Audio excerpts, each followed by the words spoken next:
30 minutes we'll spend for sample size calculation. Okay. Now, the sample size calculation,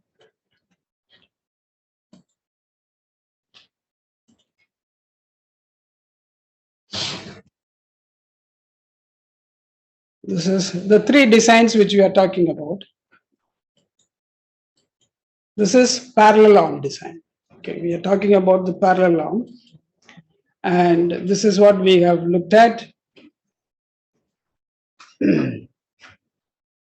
So this is the delta. Delta is the difference. Usually in such situations, it's a new drug therapy with the standard care of any drug or therapy. This is what the two arms which we are talking about. Always, please remember, if you change it, you get confused. I remember in 1998, I made a lot of mistakes. I was finding the difference between the low dose, high dose was minus low dose. A professor in McMaster, he was correct. He was the low dose is the interest, so he was minusing it with the low dose and the standard high dose. So please remember the rule one is new treatment minus the standard of care. That is all. Don't simply take any difference. That is very important. And this is what we have looked at. The delta has been specified. So usually when you calculate the sample size, you would say, I would be interested in the new intervention A, provided there is a 5% reduction in the mortality. That is what the delta is. You have to decide, you have to give the difference. What is your expected interest? That is called a delta and superiority trial. Okay. Now, this is bad. You don't look at the delta in the confidence interval after having done this. Please remember, when you decide the sample size, you insist that I would go for the new treatment if the difference in mortality is 5%, favoring the treatment in new treatment. But when you take a confidence interval, did you look at that 5%? You don't look at the 5%. You look at only whether it includes 0 or not. You understand? So this is very important. But the sample size calculation is a priori that you need to specify 5%. You look at various scenarios. If it is 5%, if it is 6%, if it is 7%, what is my number? And take the number which suits you. Okay? And that is how we are going to decide the sample size. And this is what we have done. This is the formula. If you deal with the mean and standard deviation, this is 1.96 alpha error, 5% alpha error. The Z value meant for 5% alpha error is 1.96. This is for power, a type 2 error. Okay, usually it varies from 20% to 10% and so on. This is what I said, that the treatment, new treatment should have 5% less mortality as compared to standard of care. If this is 20%, this has to be 15%. So you are interested in 5% minimum difference. That is called delta. Please remember, this is very, very important when you think about non-inferiority and equivalence. Any questions?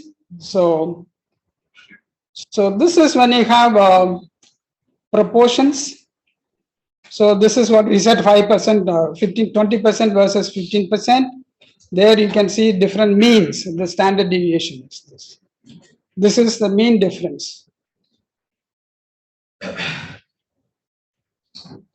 Say for example, the mean difference is 18 units. Expected mean difference is 18 units.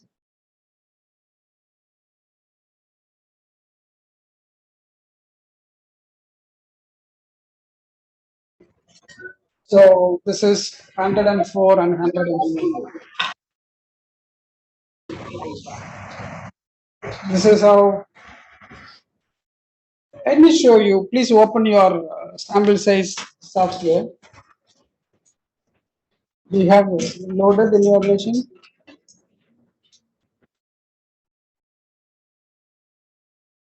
This is. Do you have this one loaded?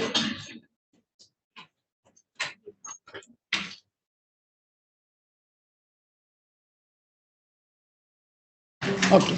Otherwise, you can join with your neighbor if they have loaded it. We'll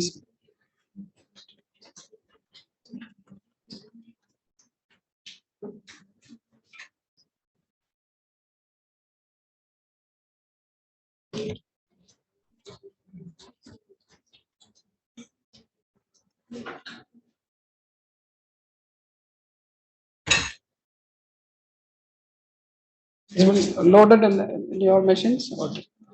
So now we are going to calculate sample size.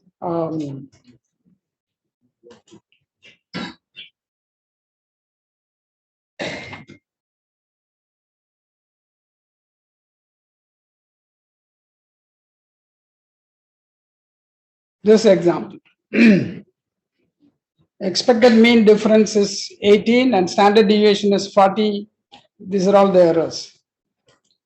So first you go here. Am I dealing with the mean and standard deviation? Yes, I am dealing with the mean and standard deviation.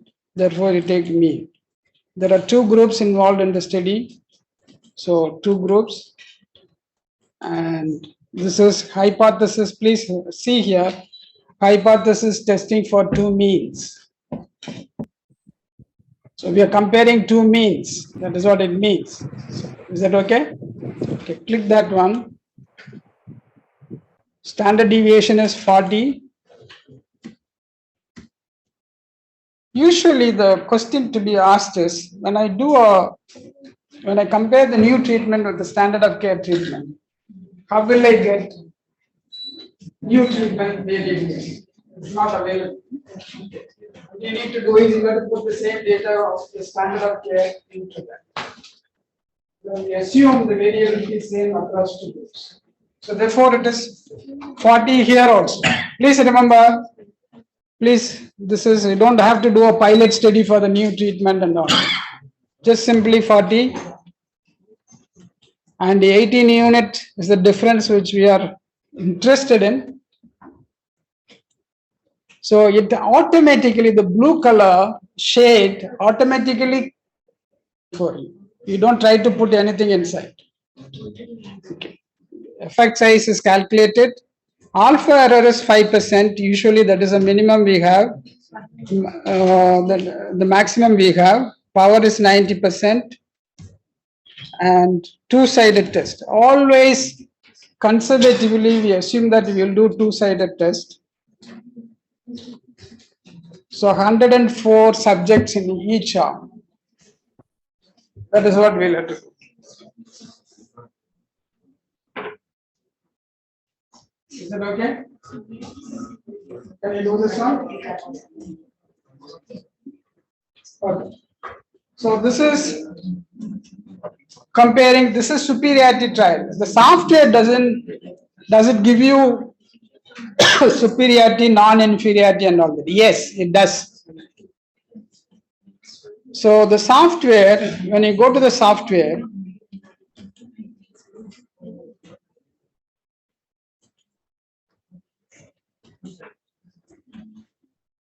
so we are talking about trials, clinical trials. Okay, go to the clinical trial division.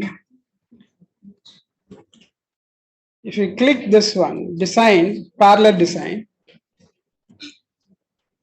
So the superiority and equivalence and non-inferiority. Okay. So now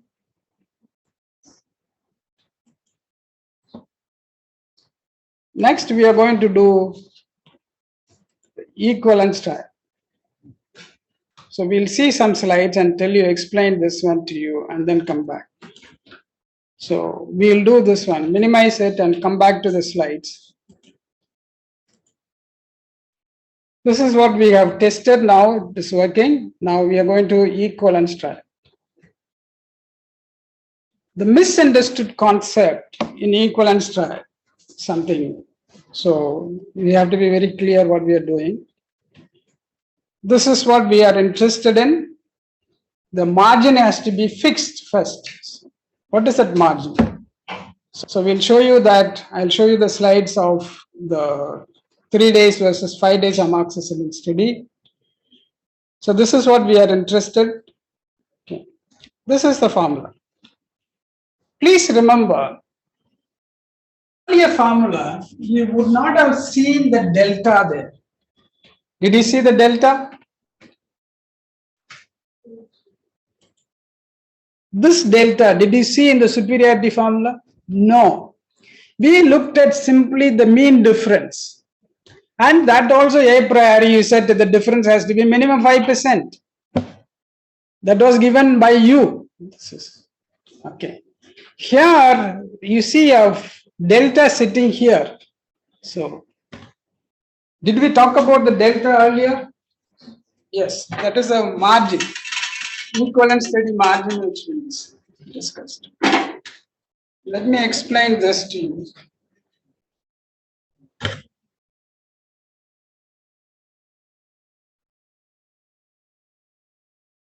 This is 0. This is your delta margin, non-equivalence margin. Let's say equivalence margin. Okay. Here the mean of the treatment, new treatment versus the standard of care treatment, mu. The difference between the two means. You understand? Why am I taking that modulus of the difference? Because the difference could be either this side or this side. I am not interested in the sign. I am interested in the absolute. So typically speaking, that difference, whether that has come in this region or not. When you say this minus this, when you say delta, I should write it like this: minus mu t minus mu s. What does it mean? The difference what I get from the steady, whether falls within this limit. The earlier superiority, you did not look at this. You never bothered about this delta. You looked at only this much. And you said 5%. That is all you should put that. Now you are saying, whatever I get as a difference, whether that falls within this region. That is a small difference. This has been misunderstood by many of the people, saying that equivalence means nearly similar, therefore the difference has to be very small. But the difference very small, I remember Tanda said, when the difference very small, sample size needs to be very large. So something wrong in your calculation, say you see equals. They see only a small difference. To detect that small difference, how many subjects? So you have to study large number. So equivalence studies is not feasible. That is what their argument. Without knowing, I'm not interested in that small difference. My interest is that difference whether falls within the limit. Therefore, what you do is you are saying this. What is your limit? This is the vaccine trial is 5%, and this is your observed difference, and see this. There is a book by Campbell. Campbell is a professor of biostatistics, Southampton. He has written a beautiful book on sample system, which is available in our library, department library. You can borrow that book and read. It's given nicely. We call it as without loss of generality. You don't lose anything by taking some assumption. He suggests that, according to the null hypothesis, this is very small, therefore it can be assumed as 0. Okay? Then you calculate the sample size. We have this difference. Otherwise, don't worry about it. I don't know what is the difference which I am talking about. Just put 0. But this margin you have to fix. Do you remember that is it? Now let us go back and see this paper. See whether you are able to figure it out.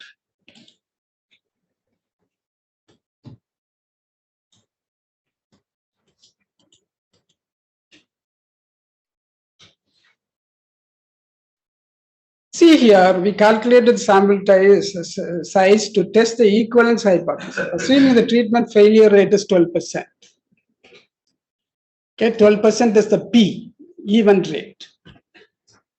and that the true treatment's difference should be equivalent if the failure rate with the shorter course treatment was not more than 17%.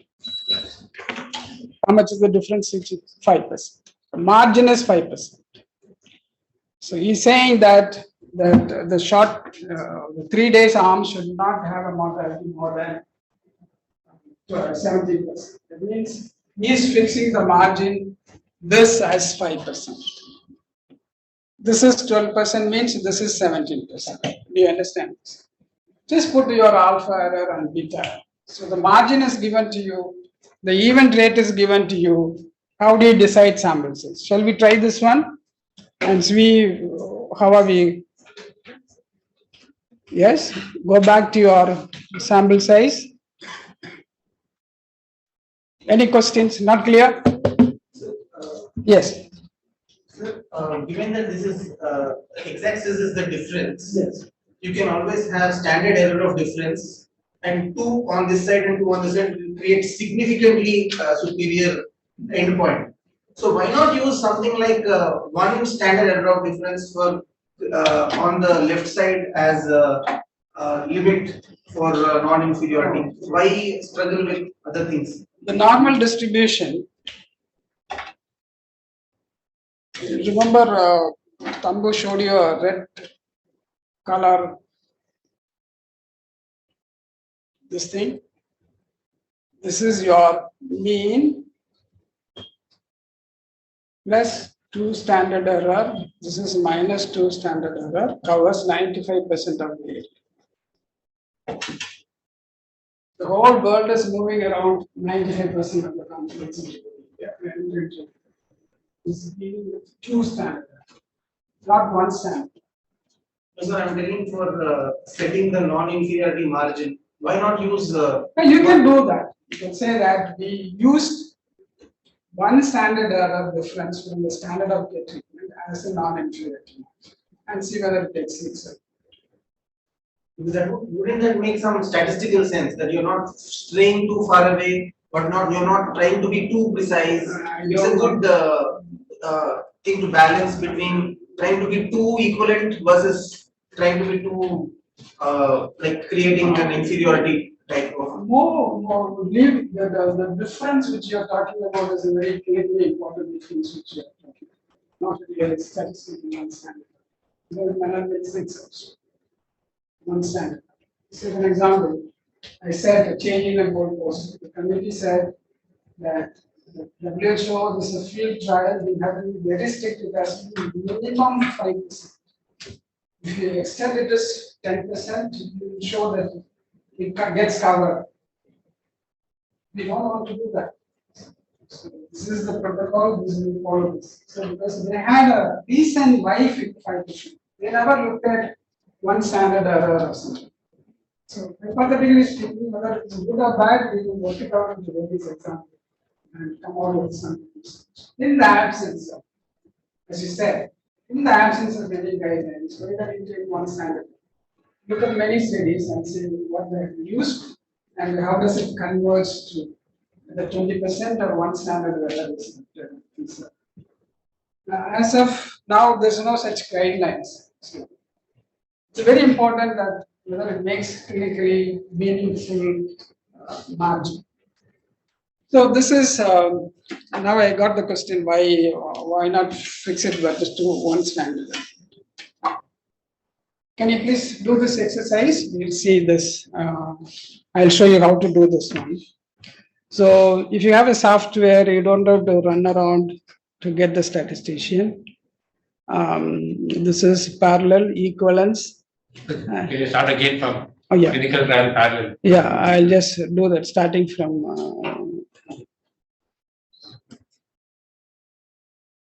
So if you go to clinical trials, so the non-inferiority and the equivalence trials are clinical trials. Okay. This is parallel design, not crossover. And this is equivalence. Choose, we are comparing that 12% is a mortality or whatever. So proportion of equal allocation. So proportion in the standard treatment is 12%.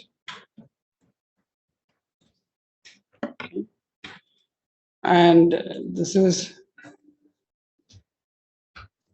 let's say at the maximum, or you can put 12% as same in both the groups, because we are talking about equivalent. What is it? Yeah, proportion of the new treatment is 12%.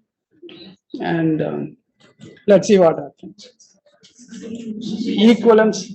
Equivalence margin is minus 0.05. Please, this is a fraction. If you put a percent or something, it will give you indicate an error. So if you put a 5%, minus 5%, it accepts.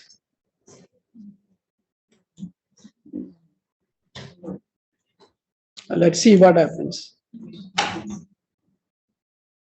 So I'm not very clear what should I put. So you go to the help.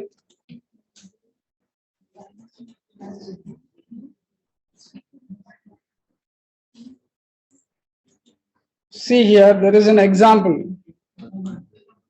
So equivalence margin is put as a fraction.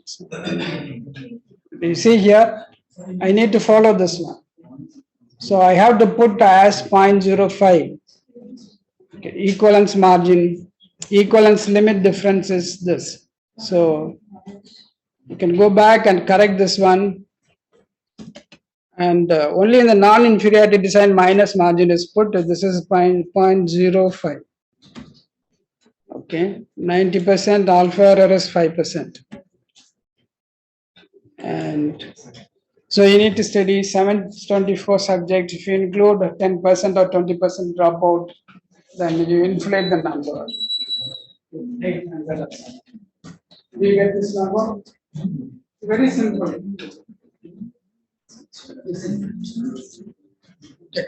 This incorporates. Now, if we feel that 5% is too narrow, it gives me a large number because there's a multi-center study, they were able to study 1,000 subjects in each arm. Now, if you think that this is a bit wider, then you see 12%. Can I put my margin as 0.06? 80% power, 5%. Then you see big difference. There is a change of 1 unit margin. And I put a 80% power, which is accepted. So you need to do the trade-off, do sequence of numbers and see, choose what is feasible. That is about 5%, 6%. Why should I go for 5%? Now, what I would do is, what the Americans do, the Americans generate series of numbers like this. If it is 5%, 5.5%, 6%, 6.5%, generate series. But here I have generated 2 series of numbers. Then I would say I would choose 500 subjects in each. Then I would say the margin should be somewhere between 5 to 6%, 5.5%. But it is not allowed in the non-inferiority and equivalence studies. You cannot say the range of numbers because we are very fixed number. In superiority trials, we do this. In superiority trials, we put 5% margin. Last time we took. So we remember 104 number. It is a high, big number. And instead of 5, we put 6. It will reduce your 7. It will reduce your. So in the range of numbers, you choose one number and say that the difference, what would I expect, is somewhere between 5 to 7%. If I study this one. The superiority trial. Unfortunately, in the equivalence trials and non-inferiority trials, you have to fix the number. It's mandatory. That is 5% or 6% and so on. So now, because we changed the margin level, therefore we have to stick on to it. So now, Can I say I can put 5.5 if I study 5%, 500 subjects?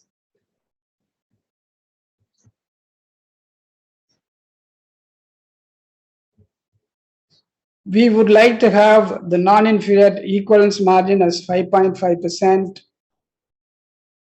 500 subjects. Okay, so that we can do that one, because along with that it gives you a gross idea where the number should be. Let me see what happens if I put 5.5%, and this is 0.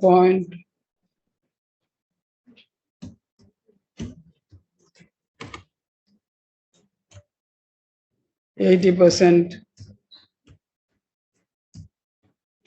Yeah. Is it okay? So I'll say I'll fix my margin by studying 500 subjects. The margin has to be 5.5%, because the non-inferiority margin is very important. Do you see where the yes, sir? So basically, you're telling that margin is not really understood well, so we can change it rather than change other parameters, which will be the cardinal sins, like alpha, beta, and all. Look at the sample we want. Yes. No, sample should not be very low. Actually, answer to your question is that a group of clinicians in your department must accept that this much lower than the standard of care is non-equivalent. If they can't come to a conclusion, that's where the point of the estimate is taken as non-inferiority margin. Because if somebody in your specialty doesn't accept the non-inferiority margin at the end of your trial, then the whole trial is wasted. Like they say this non-inferiority margin is not clinically relevant. In a mortality trial, you won't accept 10% more mortality in 1 hour. So that is too much. But if you do 20% calculation, you will end up with 10%. So the non-inferiority has to be a negotiation with your peers who will accept, okay, this is a margin which is non-inferior, which is acceptable to us. If you can't have that discussion, then you will do what Sir said that 20%. 20% of 12% is 2.4%. Is that right? 2.4% is a very narrow margin. You need a large number. So it has composite based on the discussion consensus fixture. And unfortunately, that once you decided your margin, you cannot change the goalpost. So that is where you need to be very careful. Reasonably a bit wider and not very narrow, and these things has to be understood. Shall we move on to? Yeah, shall we move on to at the design sample size calculation? We'll I'll come out of this, and we'll go to WHO study. WHO study, the measles study. There is one exercise is given here. The same concept here. This is you can repeat some of this. This is same equivalence.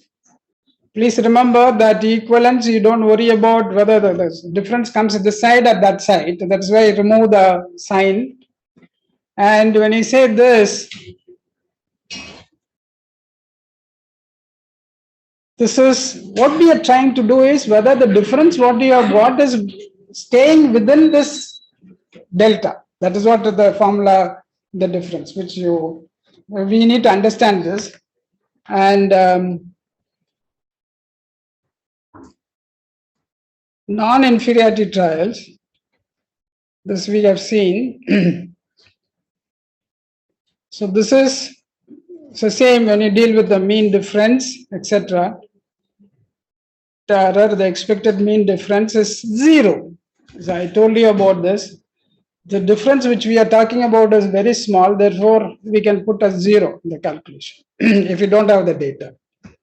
And fix the margin and do it. So now let us look at this is non-inferiority design. This is a WHO study. The zero conversion rate is 90%. That is your P. This is non-inferiority margin of 5%. Alpha error, beta, 90% power, 5% alpha. Shall we do the calculation? Okay. Go to non-inferiority. I'll open the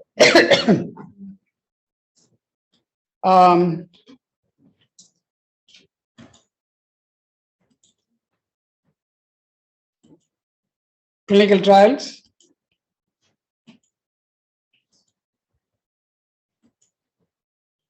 Non-inferiority. If you need any help, you can click the help option. We are dealing with the 90%.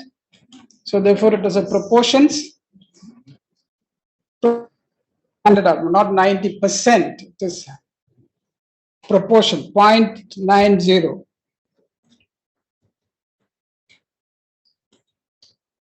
So this also 90%. Non-inferiority margin is, I don't know how to put that one. I'll just go here and see. So I'll put some values and then go minus 0.05. Okay, looks like it is correct.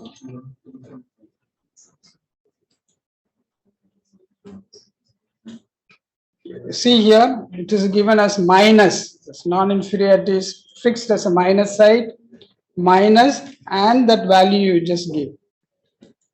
And this study dealt with the 90%, and this. Okay. The non-inferiority, you put all the 5% to this side. If you put this as 2.5, let's see whether you get this one. Yeah. Do you understand this? So when you talk about non-inferiority, this is this side of the study design. Therefore, I wanted to be very specific. This one side. So therefore, this is one side 2.5%. This is one side. So it is up to you, but I will not confuse you with that. Just leave it like 5%. 5%, you need to study around, let's say with the 10% dropout, we put 20% dropout. The study was done in Pune, was a case, one year of Google area in Pune. That time that Marathi and non-Marathi problem was going on, the time they decided people were leaving the place, therefore we got into 20% dropout. So to get a good power. So this is how we need to calculate the sample size. Now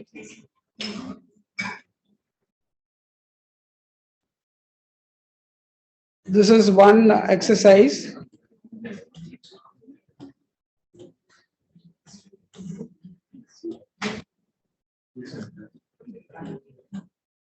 Do you have any questions?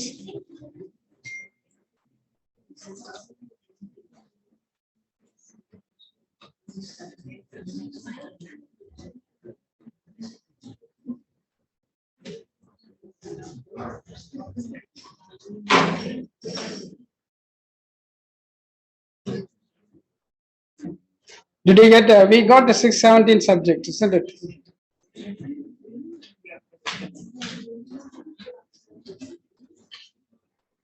Sir, maybe you can explain that 2.5 versus 5% alpha. Some of them are asking, why did you take only 2.5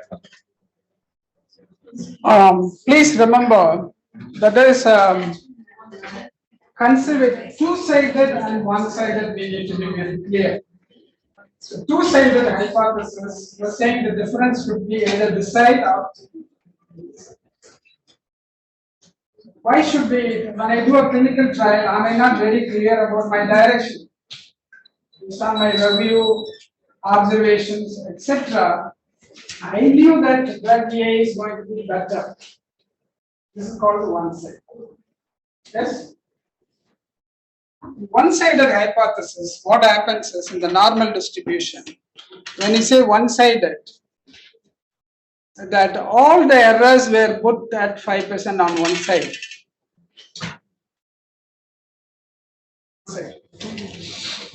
So you don't know. On the two-sided, you are pretending that the difference could be either this side or that side. A may be better, or B may be no. Because I am very clear when I do my trial, A has to be better. I am fully known why people are asking for two-sided. Some of the journal policies are two-sided. I was told that the Lancet and Medicine policy is two-sided. Unless you have strong reasons to say by one side. By one side. Why the journal policy was two-sided. In the normal distribution, when you put all the 5% to one side, the value Z value equal to 1.64. When you put two-sided, what is the Z value?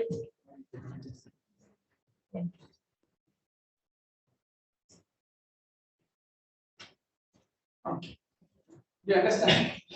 If I put 1.96 in my calculation, will I get better number?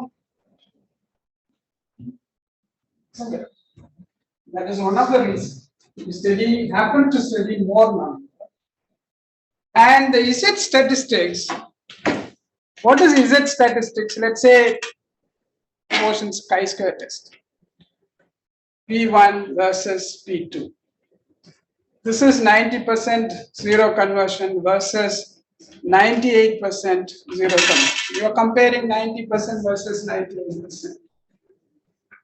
How do you calculate the p-value for this? The p-value is Z equal to the difference divided by standard error.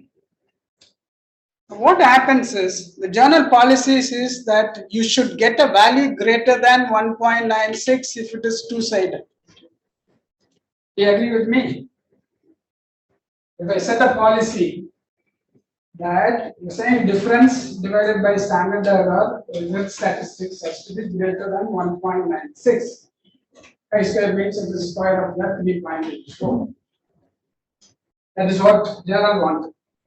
Now, if I allow you to ask for greater than 1.64, many trials will come out with the significant results.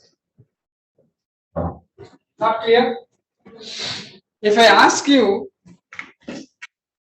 so your statistics has to be anything, most of the trials will come back to more than 1.64. Easy to reject your null hypothesis if your small margin is set 1.64. Difficult to reject the null hypothesis if you set is fixed as 1.96. So less likely to make false positive findings if you fix the margin to 1.96. So therefore, you can have all reasons why you are going for one-sided analysis. The policy do it, no problem, but the decision making has to be based on two-sided. That is the reason. Sample size is more, decision is going to be very difficult to reject the null hypothesis, therefore it is two-sided. Therefore, in the sample size calculation, our study, the WHO study, we put two-sided. Even though we know fully that it's one-sided, it is input because we have the money. It's a good culture to have a two-sided. Always for the calculation. So when I work for CEU, the sample size calculations, I won't talk to PGs, but I will put 1.96. You tell them that it is massage that. So 30 and then put back. Don't tell them that. They just put 1.96. It's a good culture to side it. So any other So it's good to be conservative when you are trying to prove superiority of one drug over the others. But when you are trying to be inclusive in non-inferiority trial, and when we know that one is going to be higher, in a non-inferiority trial kind of a setting, can't we use One side. one side? One side of the equivalence is a two-sided concept. That's why I introduced 2 times that 2.5 depends on 2 one-sided. This side one side, this side one side. And then they go back to 10%. So in our situation, teaching institutions, we always do two-sided. Only simple reason is which inflates your learning. And the confidence interval is also set based on 1.96, not 1.6. You understand? Even though you do a non-inferiority trial, you can say, why should I multiply it by 1.96 times standard or 1.64? That's it. It's a culture. Haven't really known that it increases your margin, etc. There's one more answer to that is that many people think that if I take only one-sided alpha, my sample size will be less. So I actually want to do superiority trial, but to reduce my sample size, I'll call it non-inferiority because I can do a one-sided alpha and get my sample size less. So therefore, when you go to ethics committees and say I'm doing non-inferiority and I put one-sided alpha, they'll be very suspicious that you actually want to do superiority trial. You are now pushing it under the guise of non-inferiority trial and using one-sided alpha to reduce your sample size, when in truth you really should be doing a superiority trial. So they'll be looking very carefully at your research question and seeing, was your question really non-inferiority or was your question really superior? So this aspect that many pharma companies are trying to do superiority trials in the guise of reducing number and calling non-inferiority. So conservatively, as I said, everybody puts two-sided alpha. So this is that is all we have to discuss. Do you have any questions or do you have problems? We will discuss it. And please remember concept. I remember there's a professor from London School, Professor Keith Hall, chair, many years ago. This, he is the one who said that in the meeting, when we were planning, he was invited for that business vaccine study. Because the people who were doing the study were the students. And there's a lot of arguments, so we'll be able to show superiority. And so, because the aerosols there. And he said, well, yes, you can do it. Non-inferiority allows you to show equivalence, and equivalence allows you to show superiority. Not the reverse. Not the reverse. What has been going on in academic institutions is a number. And if you don't find any significant difference, you can put that book. It's wrong. So that's the kind of mistakes which we do. I told you this is the EPIDEMIOLOGY protocol. Do something, and we have to only conclude. If no difference, we conclude it. These are all the wrong concepts. Should not be. Any questions for sir? Yes. Regarding the Glady Harding Yeah. things, sir, they are telling their formulation is gold standard. On what grounds have they concluded that their WHO formula is gold standard for weight gain compared to cow's milk, which is actually compositionally similar to mother's milk? Usually the existing standards treatment is taken as the current standard. That's compared. So in their view, the WHO milk powder is taken. It doesn't matter actually. As long as you take the new treatment as Y and the old as X, and you minus 1, so that becomes minus. That's all. So you understand that. The study halfway through this out. And so this is they did not like me, I raised this question. So because the protocol has been approved, the sample size has been approved and all that. Then I was involved and I said I raised this question. I asked the statistician who did this. I realized after some time that they stopped this.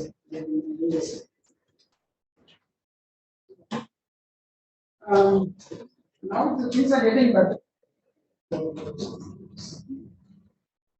Here even CMC for some time that the non-impaired child was not allowed. People are getting the approval and doing the non-impaired CMC. So now we are better. Any questions, Let's give Sir a hand.